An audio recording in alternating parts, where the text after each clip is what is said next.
What's up, guys? Welcome to Season 2, Episode 2 of Trainer Talks with Trainer Dave. I'm joined by my second guest on Season 2, Stephany Carter. Stephany, appreciate you being here today. Yeah, thanks for having me. So, got some tidbits here on what you do and your background. So, you're the owner of MissFitStrength. You're an in-person trainer at Forge Fitness, Planet Fitness, online coach, powerlifter. So, kind of jack of all trades. Anything else you want to add to that? Nationally qualified powerlifter. Nationally qualified powerlifter? Awesome. Very cool. So we'll dive right into your education / background. How long have you been a trainer for? 8 years. 8 years. Awesome. And why did you want to become a trainer? Well, okay. So I'm a recovering drug addict, and I've always been thin, always. I have twin daughters, and even after my pregnancy with my twins, I went right back to pre-pregnancy weight.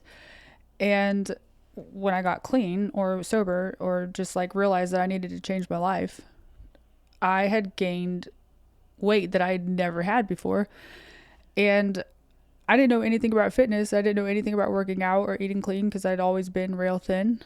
And I was given a vision. God gave me a vision that I was going to help men, women, and children become the best versions of themselves. And I had no idea what that even meant.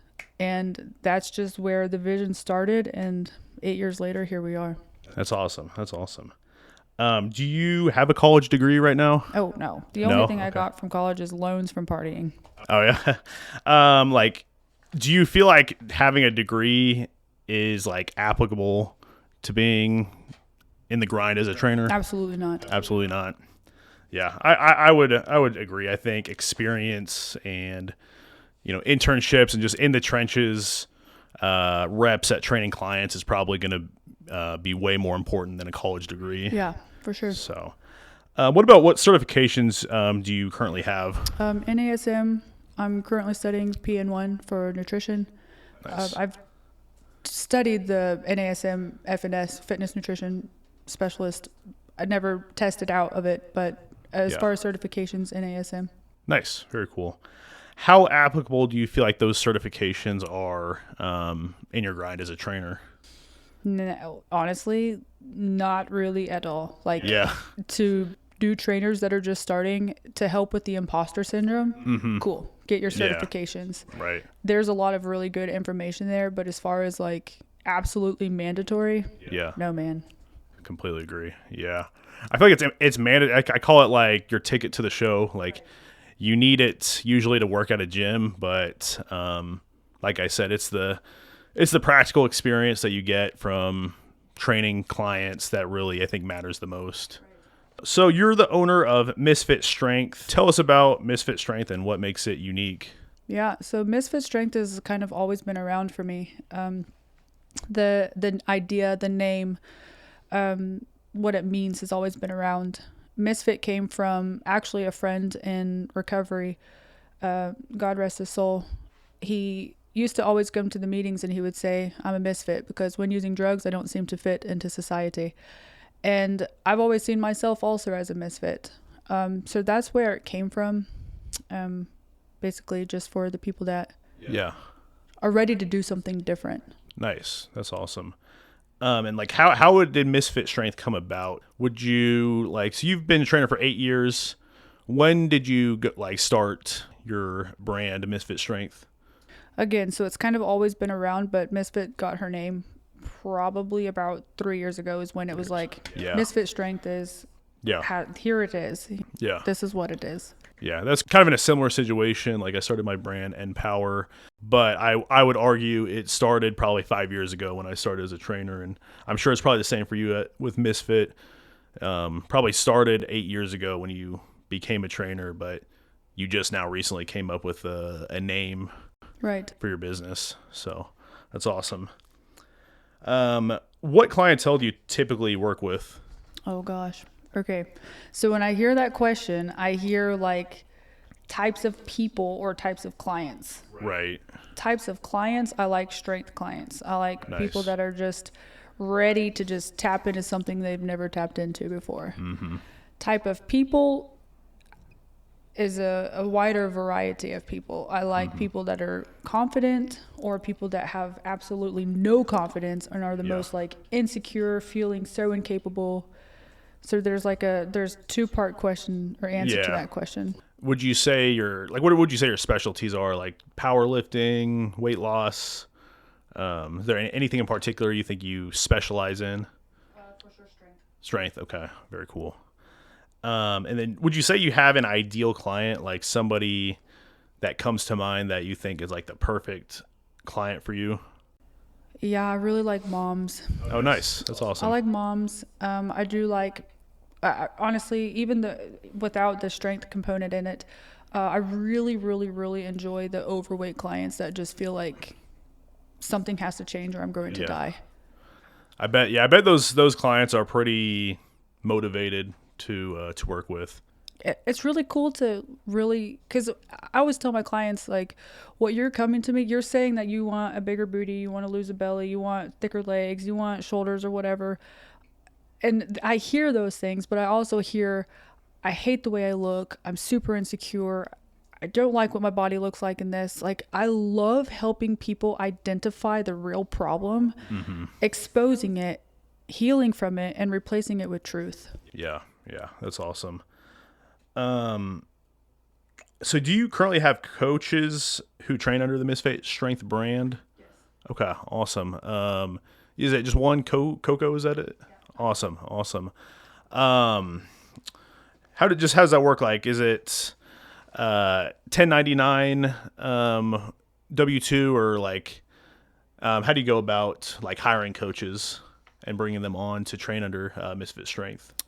So they are their own person. Okay, cool. They take care of their own taxes. Nice. Okay. All of that. They're just a part of the brand and basically have an umbrella that way. Okay. Nice. Very cool. So we're going to talk about your experience at Planet Fitness next. Do you still currently train at Planet Fitness? Kind of. Okay. Gotcha. And how long have you been training at Planet Fitness for? Wow, 8 years. 8 years. In That's very total, cool. from Louisiana to Kansas. Why did you start training at Planet Fitness? Yeah, dude, because I had no idea what I was doing. And I actually started at Planet Fitness as an overnight employee. Okay. And I worked overnight for a long time and I started to study for my NASM CPT. Nice. And they offered me the position to be a trainer. And I was like, cool, dude, let's do it. Yeah. I wasn't certified yet. They let me start, and that's where it all began. That's awesome. You're like, what's your favorite part about training at Planet Fitness? The noobs. Yeah. Okay, so again, this is another two-part thing. I love the new people that come to Planet Fitness.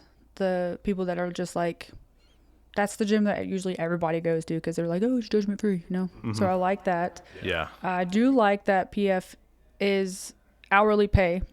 So you get paid per hour, which is pros and cons to that. Whether you have 50 clients or no clients, you still get paid. Yeah. And now with the position that I have with Planet Fitness here, I really enjoy training the trainers and teaching them basically the ins and outs.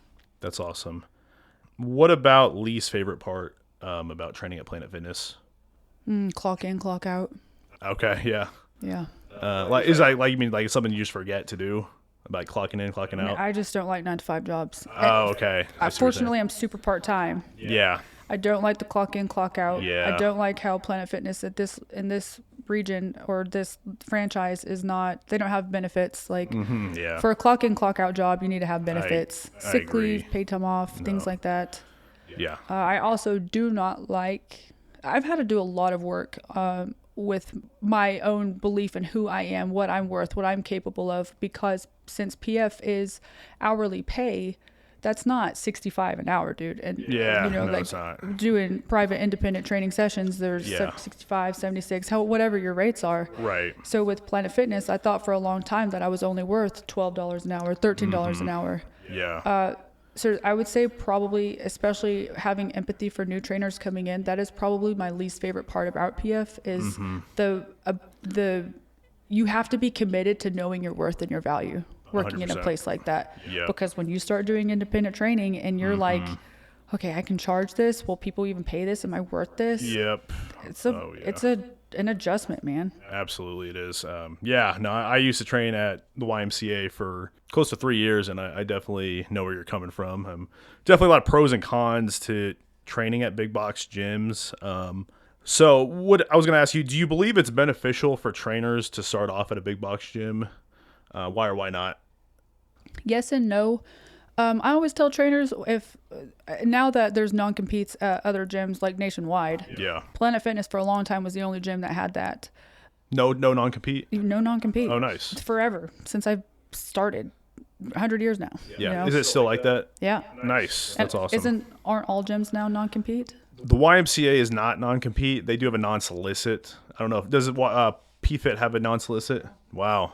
No. Wow. Which, I mean, to be honest, anybody that's ever taken an interest in training, I've always been like, come try it out. See if you like it. Oh, absolutely. One of the questions you had on there, dude, is about the grind and stuff like that. And, dude, I don't think people realize how much of a grind it actually is. And I think it's so important for people to start if they need a paycheck, start at a box gym, get your hourly pay, see if you're even willing to put in the work that it takes to make this a sustainable income, and then go from there.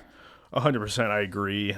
I've talked with other trainers about this question, and I agree. I do think it's beneficial to start off at a big box gym for most trainers. Like, I think if you can go to a private studio and be successful, that's great. But I don't know very many people that can do that. I think, like, I can say for myself, if I would have gone straight to a private studio, there's no way I would have made it. Right. It was, going to big box gyms. I think the great thing is you get a lot of reps at coaching different clientele. And I work a lot with athletes and sports performance now, but I would say probably the first 2.5 years of my career, it was majority I was training general pop, moms and dads, stuff like that. And it just really helped me build my coaching confidence. I got repetitions at sales, stuff like that. So, I totally agree that starting off at a big box gym I think it's a good move because, like you said, you can get your feet wet. You can find out if is it really for you, because Planet Fitness do they require a certification, like a NASM or anything like that? Not specific. I know the YMCA is the same. Like, they have their own certification that pretty much anybody can get for free. And so it's like, maybe you might as well start there and not spend the money on a huge certification. And then there's also a saying, I think there's a podcast, Mind Pump, and they talk like, you should be the top producing trainer at a big box gym before you go off to a private studio, because then you can kind of tell, like, if you can kill it at a big box gym, like, it's going to be easier to go out to a private studio and transfer those skills. But, if you don't get any clients at a big box gym, when you have leads constantly walking in and then you try to do that at a private studio, I think it's going to be really hard. Yeah, I agree. How many clients do you think you've trained at your time at Planet Fitness over these past 8 years? Hundreds, yeah, I bet. I mean, it's especially starting in Louisiana, first job out the gate, no idea what the heck I'm doing, practicing all this stuff because I've always been honest my entire career. Like, if I don't know, I don't know. We're going to try it. We're going to experiment. Absolutely. And I'd sometimes in a day have 50 people in a day from back to back to back classes, and up to 5 people, maybe more. Yeah. Could you kind of talk about how that works at Planet Fitness? Because from what I understand, personal training is free there. Yeah. That's awesome. So do you feel like you have to sell at Planet Fitness? If you were to ask my district manager there, kind of. You kind of have to sell yourself a little bit. Mm-hmm. Do I? Absolutely not. Yeah. Especially knowing what I know now. No. Gotcha. Kind of. Like, you can't just go and clock in. Like I said, you get paid per hour whether you have clients or not. But yeah, you got to. How it works there, you get paid per hour, and usually, like, they have a schedule for, they call it PE at PF, and there's like a specific classes like upper body, lower body, TRX, each in 30-minute increments. I think at most locations nationwide now, the trainers have their own ability to kind of tailor those classes specifically for what they want, especially based on the clientele they build. But there is a template that is corporate template that's in the file for all locations, but you kind of have the ability, as long as you're not taking advantage of it, to kind of do your own thing there. Yeah, that's awesome. Yeah, again, it was very similar for me at the Y. Do you feel like there's a lot of guidance for new trainers there at Planet Fitness, or do you kind of feel like they kind of get thrown into the fire and they have to figure it out on their own? Now that I'm not trying to like pat myself on the back or anything, but now that I'm the manager of the trainers, I don't think they get thrown into the fire. That's good. Especially if there's a location nationwide, if there's multiple locations. How they do it here is let me just back up. Yeah. When I first started, I was thrown into the freaking fire, dude. Me too. I had no idea what Absolutely. I was doing. Absolutely. Okay, great. We're doing upper body. Let's figure this out. Like lower body. I have 6 people. I've never seen you guys before in my life. Let me just learn how time management works. Absolutely. Now, not so much. That's good. Here, how they do it, like trainers will shadow from location to location with each different trainer and just kind of pick up on training styles. Nice. Yeah, that's good. What would you say the trainer turnover is like at Planet Fitness? Very high? Yeah. Yeah. Yes. Yeah. I think that's a pretty common theme with most big box gyms. YMCA, Genesis, Planet Fitness is... Yeah. I mean, when I was at the Y, I kind of got thrown in the fire, and I think pretty much all the trainers kind of did. Like, there's a little bit of guidance, but I mean... kind of a hot take, but I do think trainers have to figure some things out on their own. Like, you can't expect to get your hand held your entire career, and it's at some point it's kind of sink or swim. And I think sadly a lot of trainers, I think they realize pretty quick how much of a grind it is, and that they don't really have the passion to do it long term. So especially if they've worked a 9-to-5 job, these are your obligations and responsibilities, and it's very clear what your expectations are. Going into a personal training, I think that a lot of people start out and they literally have no idea what to expect. And if you have clients back to back to back to back to back, that is so depleting. Like, it's not physically exhausting, but it is for sure mentally exhausting. Oh, absolutely it is. And the demands are high. I mean, you've got expectations from your clients. You've got programs you got to write. You got check-ins you have to do. You got to hold people accountable. People just don't realize how much work it actually takes. No, I completely agree. I mean, especially like you said, the people that come from stability from a 9-to-5, set hours, consistent pay, stuff like that, and then you go to kind of a crazy schedule. And I know you said back-to-back clients. I would argue that takes a really long time to build up. Maybe not at Planet Fitness if you're teaching these classes by the hour, but if you're at a private studio, it's mornings, 2 in the morning, 2 in the afternoon, 2 in the evening, basically working the entire day. And I mean, that's only 6 hours, so maybe not probably not the most consistent paycheck. I mean, clients you can have churn depending on the season. I think those are a lot of things trainers don't realize until they get into the industry. I'll say, like at Forge, the way it works there, the owner there's set trainers at Forge. The owner will give clients to the different trainers that are there, and exactly what you just said. Like, when you first start, if you expect to have the luxury, if you want a paycheck of saying yes or no to different times, like, you can't do that if you want to be fed, or if this is what makes your money. Like, you got to kind of you're at their mercy. You got to do what they have available and make it work that way. Yeah, I completely agree. I tell new trainers you should say yes to as many opportunities as possible. Especially when you're starting out, you don't really know what your niche is or what you want to specialize in. So I tell, especially like big box gyms. That's I think the pro there is. I remember I had a gentleman, and I'm sure you get a lot. I've seen it, like some older clientele, like maybe like geriatric. I don't know if you get any like special needs clientele there. You probably get a wide variety of things, and I was the same way when I was at the Y. I remember training, moms, dads. I did have some special need clients there, and that's probably not experience you can get at like a private studio. Right. So I agree. Yeah. Yeah, my older people's from PF are probably the only thing that's kept me around now. Yeah, that's awesome. And talk about like the client, like, would you say there's client retention at Planet Fitness? Yes, if you're good. Talk about like your client retention, because like I've seen like stories and posts of your older clientele specifically that you've probably been training for years. I've been there for maybe 4 or 5 years now at this in Wichita. And I've had clients for that entire time. Yeah. 4 to 5 years. 60 and above, 70 and above. Yeah. They just come constantly, consistently. Yeah. That's the reason why I have not quit. That's awesome. Yeah. And that is also a good part about being at a big box gym, is because I think a lot of those older clientele, they come for the social interaction.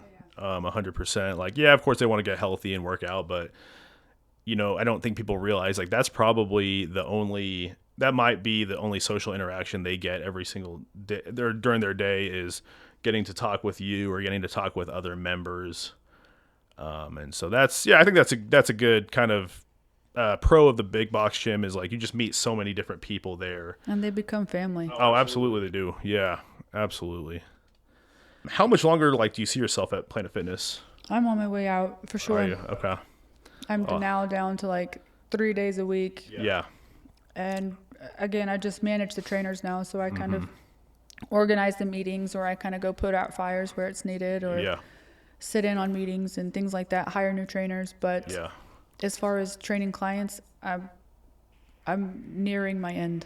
Gotcha. Well, I mean, 8 years, that's a long time. It's scary though, man. It is. It is 100%. I mean, you get it. I get it. Yeah, it is. Going off to be self-employed, 100% self-employed, it is scary. And I think that's like, maybe talk about that. Well, we have it later, but I guess since you're on the managerial side of hiring trainers, stuff like that, what would you say you look for when you hire new trainers? So you made a comment about the sink or swim. Like you can't always hold the hand. You gotta look for people that don't need their hand held at least so much. Right. Like it's okay to do a little bit. It's okay to be insecure or lack confidence. I think we all start there. To have imposter syndrome, absolutely. Yeah. But having there's a mentality. Experience will come. The mentality is what you look for. Oh, 100%. Yeah, I love that, because you can't really teach somebody to be self-motivated. You can't teach somebody to have passion. You can teach somebody to program. I would argue you can teach some good sales techniques, stuff like that. But yeah, I completely agree. It's the intangibles that, and it's like, are you a likable person? Right. Like That's the huge. the soft skills are huge, for sure. Probably the most important. I completely agree. I'm telling you, dude, for years I had no idea what I was doing, and I communicated it. I just had my NASM CPT, still didn't even know what that meant. And I had clients that I would tell them, we're going to just try this, see if it works. I really don't know what I'm doing. Just being confident and your honesty is what matters. You don't have to know anything for a period of time. Eventually that experience will come, and then you start to gain the wisdom by experience. Yeah, no, I completely agree. I know a lot of trainers in the area that probably don't know the most about programming, but they're just likable people. They're outgoing, very personable, and it's like that just kind of proves that like it's not all about certifications. It's not about what degrees you have. The soft skills can just go a really long way for developing a long, sustainable career as a trainer. So we'll talk about your experience in powerlifting. So what about powerlifting? Like what do you love about powerlifting? Glass ceilings. Yeah, like there's no limit. No. Yeah. And the community itself is the most welcoming community I've ever been a part of. Yeah.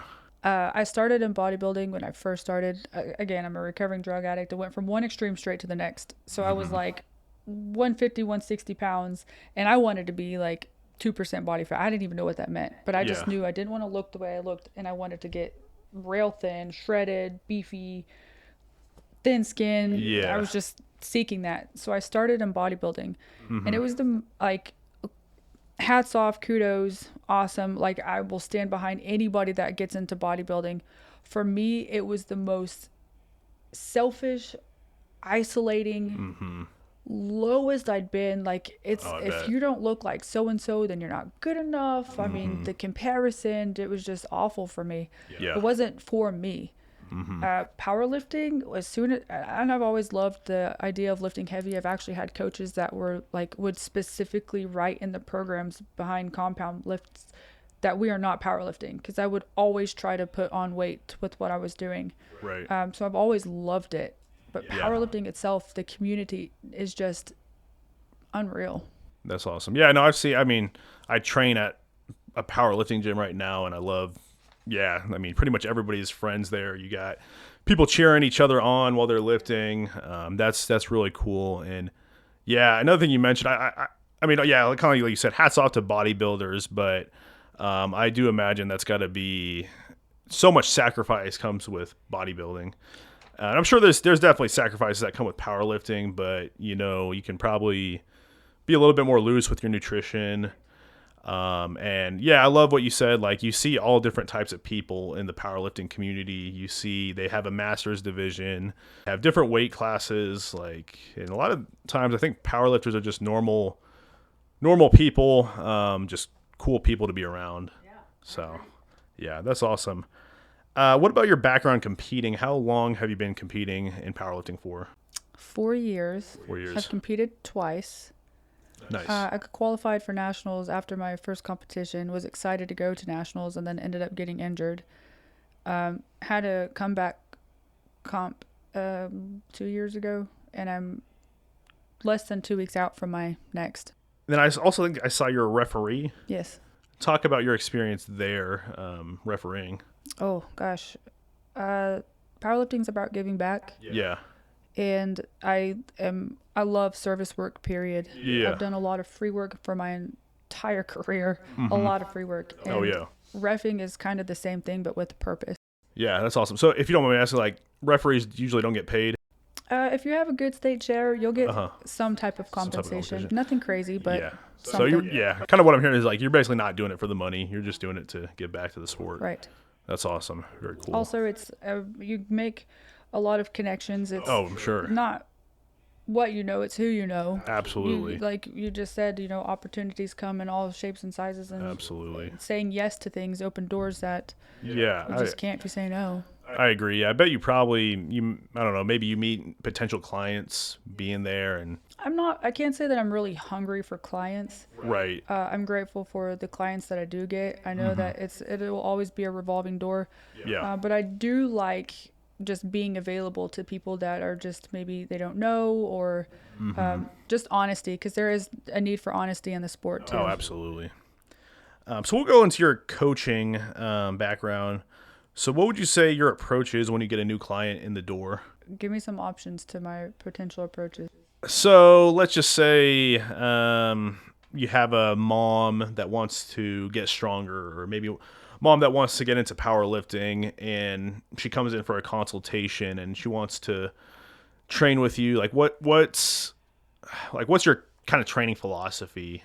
What I try not to do with clients is try to fit them into a mold that they do not belong in. Mm-hmm. I try to gather as much information as I can about them and find what will work for their current lifestyle, so that we can make the small sacrifices that will be sustainable in the long run. Yeah. So my approach, I guess, would be, I try to just lay it out there, just like I did for you right now.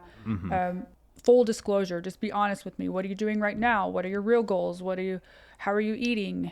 What can you eat? Like, that's usually my beginning approach to things, and then just kind of coming up with whatever it is that we're doing, whether it be if they're doing powerlifting specific programming, or if they're doing one-on-one sessions, and we're just going to kind of figure out where they're at, where they want to go. Yeah. No, I think that's a good answer. I mean, something I know a lot of people say is you meet them where they're at. Not every client's the same. Everybody's got different lifestyles, different personalities, and it just a great coach will meet them where they're at, and they'll kind of adjust the program, they'll adjust their coaching style to best fit that individual. So I do think too, like the same with trainers that come to gyms, there is a sink or swim component. I do think that clients at some point have to realize that they do have personal accountability, that there's only so much adjusting that we can do before they're just doing the same thing they've always done. Yeah. So there is a sacrifice for sure that has to be made. Yeah, but I do think that you really for sure can tailor things a little more specific to make it more tangible and just able to digest, Yeah. a little easier to digest. Yeah, absolutely. So do you typically train one-on-ones or groups? I'd say I have a pretty balanced schedule right now, Okay. from one-on-ones to groups. Yeah, so about 50-50, you'd They say. pretty close, yes. Yeah, nice. Yeah, me as well. Which do you prefer and why? Or do you like them both? Do they both have pros and cons? What are your thoughts there? I like the balance. Yeah, I like I the agree. 50-50. No, me as well. I love to pour into the one-on-one clients. Usually those are the ones that become the family. Yeah, the fastest. absolutely. Yeah, for sure. But man, I do love some spicy groups. Oh, absolutely. They're just, Yeah. they cut up and they're loud and they're rambunctious. 100%. They pull it out of you. Yeah. And I hate to say it like this, but you don't have to work as hard, Oh, no, yeah, no, you nailed it. Alan, who was CrossFit coach, he had mentioned the same thing. Like, and I agree. Like, you can kind of sit back a little bit and they figure it out on their own, or else they have, like, I train sport teams and they can ask their teammates, and that's big when you don't necessarily have to coach every single detail. So, and then like you said, there's just more energy in the group setting. You can kind of maybe do some fun competitions, more accountability. But like you said, the one-on-one, I mean, you really get to know people with one-on-one training, where you can do the same with big groups, but I think it is a lot more difficult and it takes a lot longer. Yeah. So, how many hours a week do you currently train clients? I was actually trying to come up with my total hours. I would say probably evenly at 40. Wow. 40 hours of training clients in person? Yes. That's insane. Man, well, I appreciate you coming out. You may not even have time for that. No. It's give Yeah. or take. It's Yeah. sporadic. Okay. I've got a pretty full roster in the morning times. Wow. But then with the PF hours added to it, which they're dropping. So again, that's not going to be forever. Yeah. I'm about 20 hours at PF right now. Okay. That's Man, that's crazy. going down significantly. Yeah, me and Alan were talking last week, like 40 hours of training, like that's kind of insane. Like I think I'm probably 25 to 30 hours, because people don't realize that's this, we talked about it last week, but like when you're training clients, you're on, you have to get, you're not on your phone, you're not taking coffee breaks, you're not really taking bathroom breaks. Like you are on the entire time, all of your attention. And you talked about it is very mentally exhausting. That also plays a part in the saying yes. You have to say yes sometimes. Oh, there is a lot of absolutely. sacrifice that has to be made so that you can have that retention. I agree. No, I agree. I think there's probably been some points in my career where I've trained close to 40 hours a week. And I think it's a great thing for every trainer to go through that grind of working split days and back to back clients. It makes you a better trainer. I think it just makes you respect the industry a little bit more. But I don't know, like, what do you think? How sustainable do you think it is long term? Not. No, I don't think so. I will say that I've had my spurts. This month, what is this month? October. Yeah. Between last month and this month, I've had a pretty consistent 35 to 40 hours of in-person clients. I'm getting to the point to where that'll drop, and I'll probably be sustaining at 25 to 32. Yeah. That's not including the online clients for the videos and feedback, things like that, programming. But that's good. Yeah. It feels good. And I think after grinding for so long, so hard for so long, you can actually appreciate those 25, 32 hours. Absolutely. I say you can get a little bit more selective with who you want as a client. You don't have to take on everybody. What does a typical day look like for you?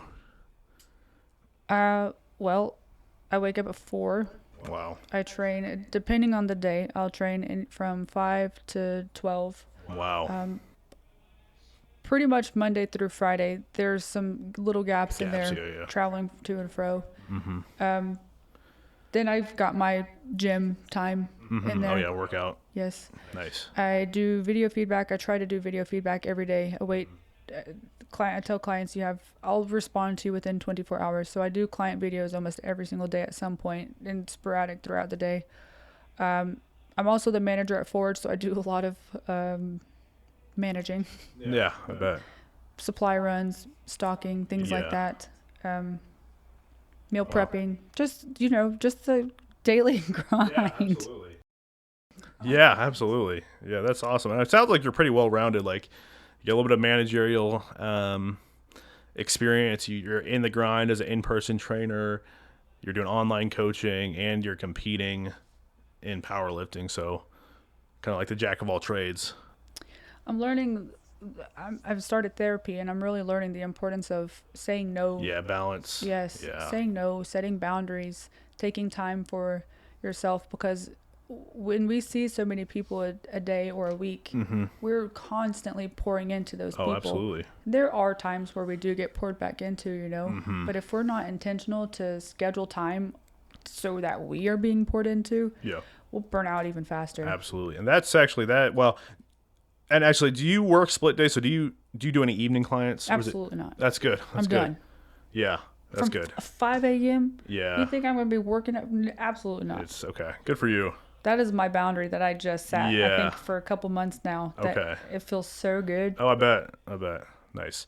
Yeah. So that actually leads us to my next question: is how do you avoid burnout? Because that's a very common thing in this industry. Is once you finally do get the ball rolling and you have 40 hours, 30 hours of training a week, like it is very exhausting. So what tips do you have to avoid burnout? Try in your day to schedule time for you. Put yourself on your own calendar Yeah. for a period of time so you can just breathe. Yeah, for sure. Or if there are pressing things that you need to do, do it. Yeah. For me, one thing that has really helped is getting this little notebook. I have this little tiny pink notebook that says, if you find me, call this number, because I'm probably losing my mind. Oh, yeah. And I just write one word things in there just to help me stay on track. And that has helped my mind from going so fast to be able to see, like, okay, I can actually slow down because I don't have anything else to do right now. Yeah. So practical things like that, they are small, but they actually they leave a huge lasting impact. Yeah. Pay attention to yourself, your own needs. Yeah. Like there is a difference between being lazy, but then also needing to take some time For and sure. understanding that balance. Yeah. Surrounding yourself with people that have been in the field that you can talk to Yeah, or for ask sure. questions to. So if you are, 'cause usually I feel like burnout really comes, yes, it may happen physically, but I think burnout really happens mentally. Mentally, I would agree. Absolutely. If you have something that's continuing to like light that fire or for sure. get you inspired, For sure. I think you could really avoid it. Oh, No matter how 100%. hard you're working. Yeah, kind of a reason I started this podcast back up is it definitely lights the fire inside of me talking to successful trainers like yourself. And so yeah, I agree that's pretty important. Yeah, that's good, great advice. Do you have any hobbies outside of training that you like to do? I've been asked this like 3 times this week, and it's only Wednesday. Yeah. I really like being outdoors. Okay. I love gardening, Nice. hiking, traveling. I love to eat. Oh, me too. I love to go to like cute little mom and pop shops that are just like a hole in the wall. Yeah. Hobby, I really love to write. Okay, nice. Love yeah. writing. Yeah, nice. Very cool. So we'll talk about your online training next. Why did you start doing online training? Oh, wow, that's a great question. That's a really great question that I just never really thought about. Maybe because my first coach ever was an online coach, and that's where the whole idea or like possibility even started. And honestly, I used to want to be a bodybuilding coach and get married to a bodybuilder so we could prep clients together and Yeah. send them diet plans and all this stuff so we could do posing. And I had this whole vision that I wanted to be a part of the bodybuilding world. Yeah. And that would have been with all online clients. And then it just kind of changed. For sure. Went from that to lifestyle clients and being able to have a further reach. Nice. And honestly, like if you're not doing online training, I don't know how you could make sustainable income just from in person.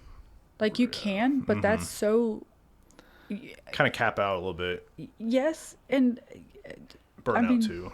seasons come and go where no, you're people right. train and then they stop. And Yeah. usually online clients, you could at least, if you needed to make a challenge and get Oh, two for or three sure. people signed up, and then Yeah. that's at least will help you for, Yeah. a month or two. No, I agree. That actually, you kind of answered that second question is like, do you think just in-person training, do you think that's a sustainable long-term career?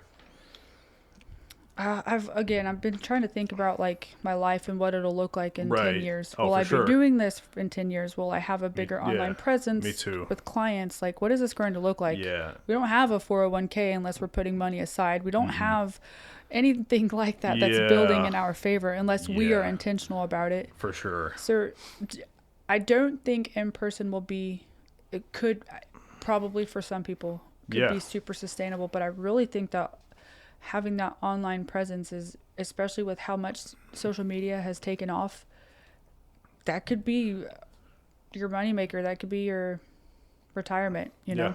Absolutely. No, I agree. And if you don't want me to ask, how old are you right now? 33. 33. Okay. So I think that's still fairly young. Sometimes I think to myself, and I'm 25 right now. So I sometimes think that, I don't know, would you agree that being a personal trainer is kind of like a young person's game? Well, I've been asking myself that lately. Yeah.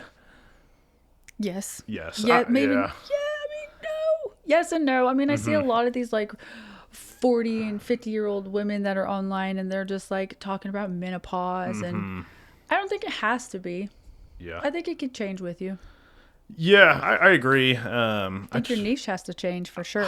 I agree because like me, I train athletes. I'm 25. Like I think me being a younger guy is definitely an added bonus to training athletes. Whereas if I was 50 years old, I think that'd be a challenge. I mean, is it possible? Absolutely, it is. But you really don't see a whole lot of 50, 60-year-old trainers. So yeah, I love how you talk about. You got to kind of have to think about the long game. What's life going to look like 10 years down the line? I don't know. Maybe you Yeah. can though. Maybe Yeah, you absolutely. could be a 60-year-old dude that's like, come on, yeah. Gramps, let's go get Yeah, it together. Let's for sure. tap into our inner athlete. You know?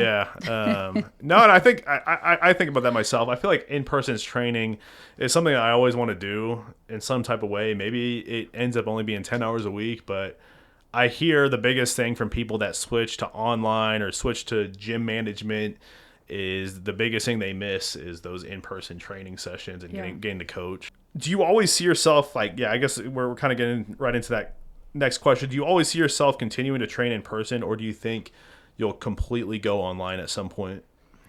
Well, you actually already kind of answered it for me because those connections are what matters to me. The profit's there, it'll always be there, but that's not what is keeping me in this field. Yeah. It's the relationships, it's the purpose behind it. It's really being able to connect and grow with people. Yeah. Like a lot of clients think that I get it's so humbling when a client will like really pour their heart out to you and let you know how grateful and fortunate they are for having to have met you, and in reality it's like they have no idea how much of an impact they have had on me, how much they mean to me. Absolutely. So I do think that, like you just said, maybe whether it be 10 hours, it's hard to say what the future will look like, but people and purpose over profit is my motto. Oh, 100%. Always. 100%. I think all good trainers, all trainers that have been in the game for a while, they get that. Like they're, I think I'm starting to finally make okay money, but like I know the first couple years I was making pennies. And I think every trainer's probably gone through that, like when a point in their time where they were struggling to make ends meet, and they had those doubts, can I do this long term? Yeah. And like you said, it's the people you meet. It's when people tell you about how much of an impact you made on them.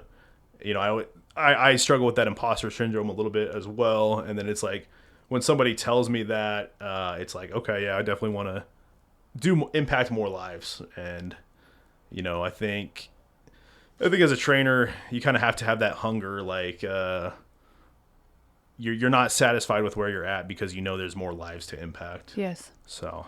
Yes, that's good. We'll talk about growing your business next. So how do you go about finding clients? At first or now? Maybe both. Yeah, like how was it at first, and then how is it now? At first, it was a lot of through PF. It was a lot of those clients came, and I used to try to get people to do things outside of there, like whether it worked or not. But for online, I used to try to do these challenges all the time. Yeah. Like let's whatever it be, like a 3-month challenge or a 2-month challenge or something like that. Mm-hmm. That was usually the way that I would start to try to pull people in. Yeah. Now and then usually it'll come from referral. People see their success, and if you're good and you build the relationship and they want to stay, then they'll stay, and there's, finances coming in that way. Yeah. But now it's all referrals. Nice. Very all cool. referrals. That's awesome. How do you go about retaining clients? Like you've said, you've had people at PFIT, you've been training 3 or 4 years. Like what do you think's kept them there for 3 or 4 years? The relationship. Absolutely. Just having a real, raw, vulnerable, transparent relationship with people. Yeah. In a world that's so surface and fake. For sure. People being able to see somebody that's so authentic and real and open and just willing to do life with you. Like that's contagious, man. People need that. It really is. How important do you think it is for trainers to understand business skills like sales and marketing? I think starting out, it's cool. You don't need to worry about it too much. Right. Especially if you're at Planet Fitness, YMCA, like they can, usually you get funneled and fed clients. When I first went out, my first time stepping out of PF, when I first quit, I think it was 2017, I really had no idea what I was doing, and I was taking a really big step of faith. I was working at another private gym in Louisiana, and that was probably my first experience with the back end side of things. Like I made a Square account, I set up my prices, I had to figure out how to make flyers, and I had friends and I didn't know that this is what I was doing, but I had friends that had cameras, and then we'd make ads, and I didn't even know that it was an ad. I was just like, hey, let's do this so I could post it type of thing. Yeah. So I think starting out, as long as you have the desire and the fire and just a little bit of awareness, and ganas, grit. Yeah. Then you're fine to not know much. That will come and you'll learn. Now, I think it's pretty important to have your foot in Adobe, Canva, Lightroom. I mean, whatever it is, like business and marketing are actually a really big part of it for sure. Oh, absolutely. Yeah, I agree. Something I love to tell people is like imperfect action every single day is better than no action at all. So there's a lot of hot takes. Should you only take credit cards? Should you accept cash? Stuff like that. And to be honest, I don't know if it really matters a whole lot. Like as long as you have a cash flow going, as long as you're generating leads, whether that be through social media or in-person networking, like I don't know if there's a perfect answer for that. I think it's different for everybody too. Yeah, absolutely. You just kind of got to learn what works for you. For sure. If you had to choose, which do you think is more important, training knowledge or business knowledge?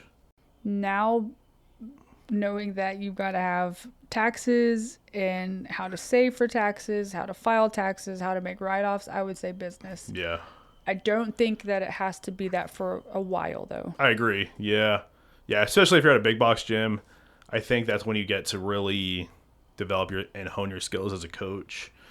But yeah, once you go to a private studio and you're running your own business as a 1099, yeah, you definitely got to know how to do a P&L and marketing, stuff like that. I don't know. I think there's a limit. I think in the beginning, you can start to entertain the idea, have conversations with people, talk to other trainers that have been doing it for a while, maybe talk to a CPA, see what things look like. I do think for a while, even without, I mean, I don't know who's going to see this, legal or not, I think you could get away with not filing taxes or doing any of that for a period of time, especially if you don't have the gym that you're working at fill out a 1099 for you. If you're an independent contractor at a place and you're making money through Venmo, cash, whatever, Apple Yeah. Pay. I think you could get by with it for a while. Yeah. As your business starts to pick up, then I think it would be wise to start asking questions and coming Yeah. up with a plan. Yeah, fair enough. Yeah, and I think you make a good point. You can always outsource that stuff. You can get a CPA.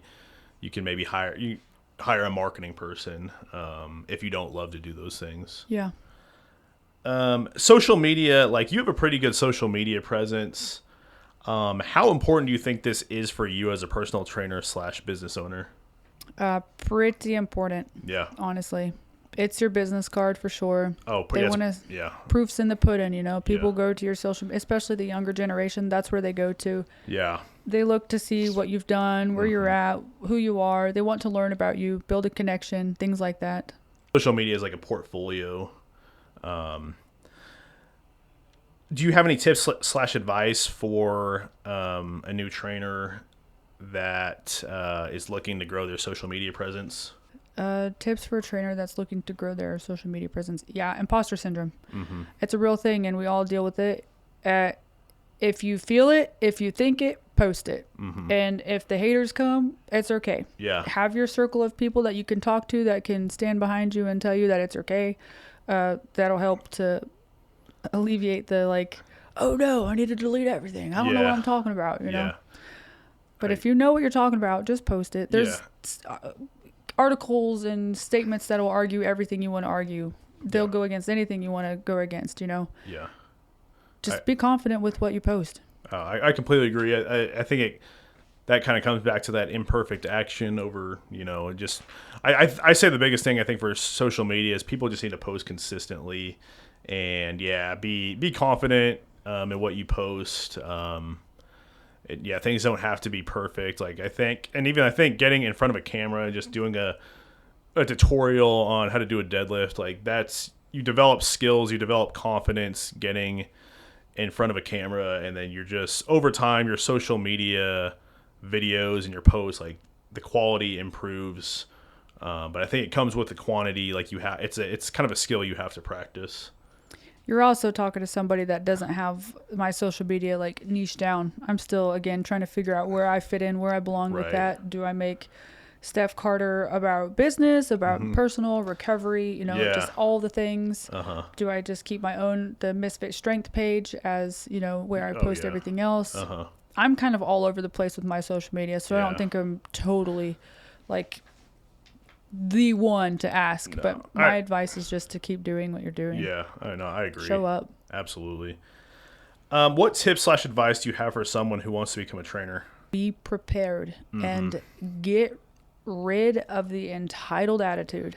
Yeah. I can't stand the entitlement of people thinking that they especially if they start at whether it be a box gym or a private gym, like the entitlement of I deserve, therefore I should have is awful. Yeah. It's a grind. It is. You have to be willing to work for it. Walk into it humbly and graciously and put the pedal to the metal and get ready to work. Yeah, absolutely. What is one thing you would have done differently that you learned the hard way as a trainer? Probably saying yes too much. Oh, yeah. I think it's important. I really think that doing work on yourself is important. Having boundaries for yourself is important. Otherwise, you're just going to lose. If you're not intentional with keeping your boundaries, you're going to burn out. You're just going to lose track. You're going to lose your passion for it. You're just going to be like, this isn't for me. Yeah. I think having those things in place, having people in your corner that can speak into you and just kind of give you advice and wisdom, I think all that is important. Yeah, absolutely. What are things to consider when looking for a gym to train at, would you say, like a private studio? If they are hard on their specific types of trainers, if that's something that you could fit into, if there's a mold that you have to fit in, or if you have the freedom and ability to train the way that you like to train, I think that's important. Yeah. For me, non-competes. Yeah, absolutely. And expectations. What do they expect of you? Yeah. I do think that some training, like even Planet Fitness, honestly, they want you to work 40 hours and commit to that for a clock in, clock out job with no PTO. Yeah. I mean, if you're willing to make that sacrifice, it could be good and a really great stepping stone for you. I think that's a lot of gyms have unrealistic expectations for their trainers, and they think you need to train 7 days a week. They think you need to work split hours. And I think that's why trainer retention at a lot of gyms is not great, because of the unrealistic expectations that come from management. What do you like most about Forge? Everything. Yeah, it's big. I love the doors. I like when they're open, especially now when it's nice. The equipment is top tier. There's a variety of equipment. I mean, bars, barbells, equipment. It's just the best. Yeah. And I love the community at Forge. Nice. They're just so, whether you're 300 pounds and you're walking around with the sports bra and shorts, absolutely nobody cares what you look like. Everybody's loving you. Yeah, nice. I know you've trained at multiple gyms at the same time. What would you say the pros and cons of doing that would be? Being able to accommodate different types of clients. Mm-hmm. Okay, yeah. Because you probably at Planet Fitness, you get the older crowd there, and then I assume Forge, you probably get more of the strength-based clients. Yes, but also the pay systems. Yeah. Pay system at Forge is totally different. Yep. When I was training at Foundations, I could set my own prices, and that was nice. Yeah. So you kind of have some freedom there. Yeah. Planet Fitness is totally free.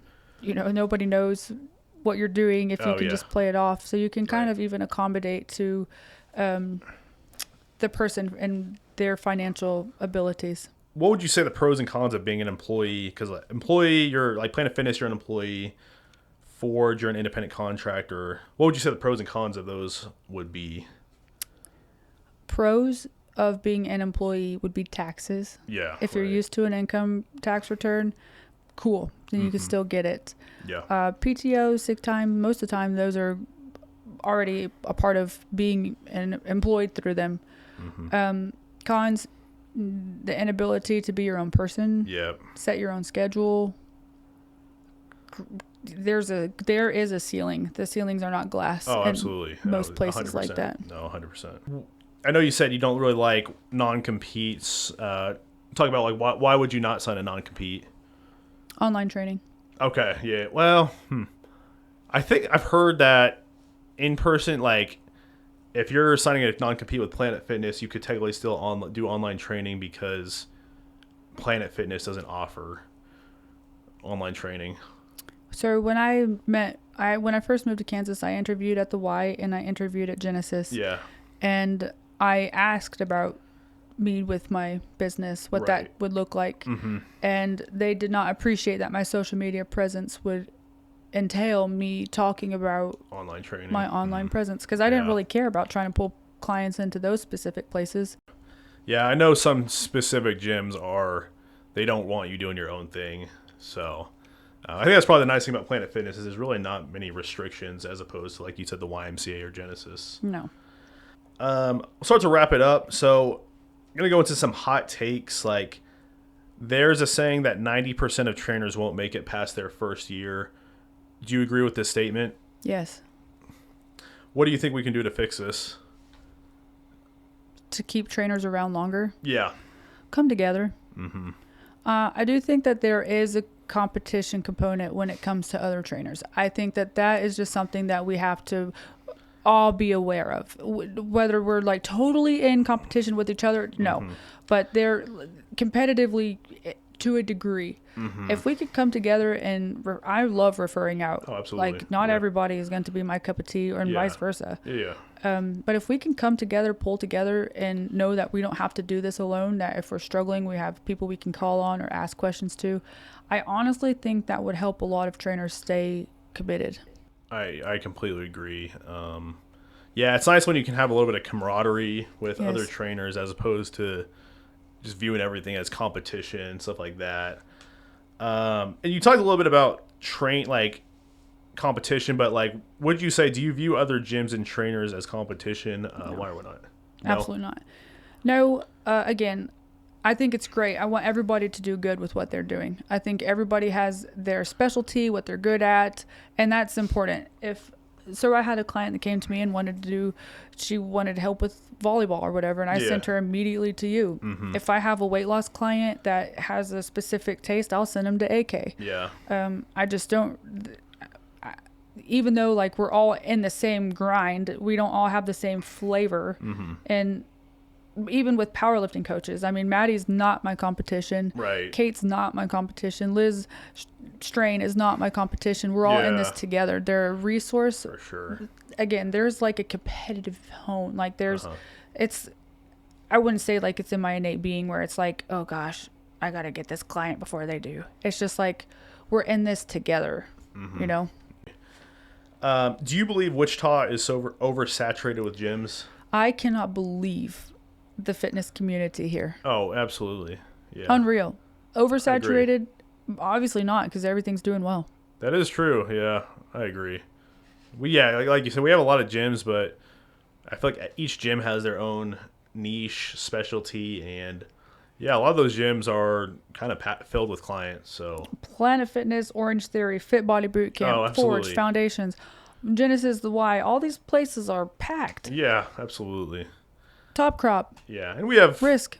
We have over 500,000 people in Wichita, so I mean, if you asked me if I thought it was too saturated to where, like, if I wanted to start my own gym, I would probably be like, oh, absolutely not. Really? You know, there's no way I'm going to start my own gym. I won't get clients or people or whatever. Yeah.